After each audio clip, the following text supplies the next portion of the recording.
Hey guys, what's up and welcome back to Gretchen's Vegan Bakery. Today I have another new cake for you, the coconut mango cream cake. A new recipe that I am calling coconut Joconde with coconut whipped cream in each layer and mounds of fresh mangoes.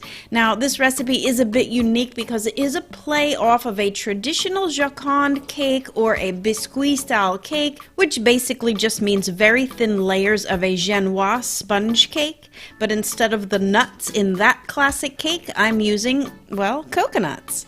So let's get started right away in making this new cake recipe. As usual, all the recipe ingredients are listed out for you in written printable form on my website at gretchensveganbakery.com. Just click the link in the box under this video. So first I'm going to cream the softened vegan butter with the granulated sugar, and all of my dry ingredients are sifted together. Next, the vinegar goes into the soy milk along with the coconut extract. Now, I'm using coconut extract from Olive Nation today, and they have provided you with a discount code. If you want to go grab a few things, go check out their website. And again, all the links for everything you need will be on my website for this recipe and the discount code to Olive Nation.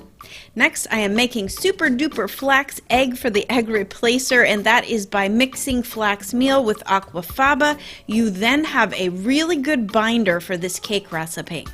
Once your vegan butter and sugar mixture is nice and light and fluffy, and that usually takes about 4 to 5 minutes, be sure to scrape down the bottom and the sides of your mixer bowl, and then add that super flax egg, whipping it on high speed just for a few seconds to emulsify the batter. And then it is a straight up alternating creaming method, which is simply adding in 1/3 of the dry ingredients, then half of the liquid, another 1/3 of the dry, the rest of the liquid, and then the last of the dry. Now, I did forget to mention that my desiccated coconut was in with those dry ingredients. Now I've got my half sheet pan greased and parchment lined, and my oven is preheating to 350 degrees Fahrenheit.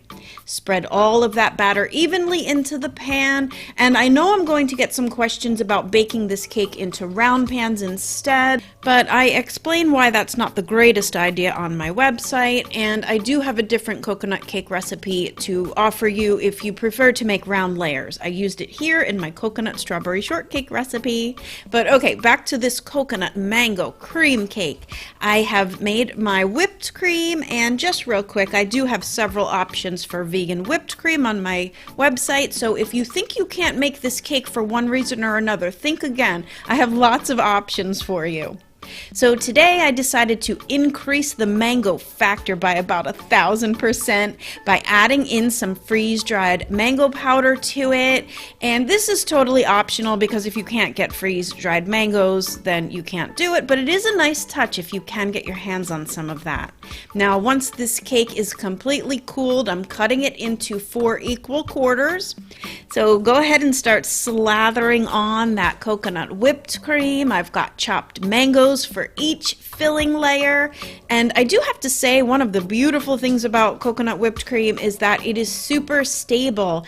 It actually gets more stable as you work with it and then refrigerate it, so just be careful when you're whipping it up. Just go to very soft peaks because it does tighten up to like almost double the strength after working with it. So wow, just look at this cake already. I mean, you could stop here for a rustic look, but I had enough whipped cream for a nice icing, covered with those big toasted coconut flakes, also from Olive Nation, and some pretty rosettes for the trim.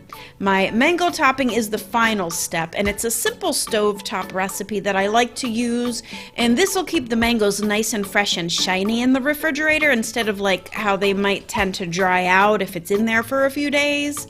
But of course, this recipe is not 100% necessary either.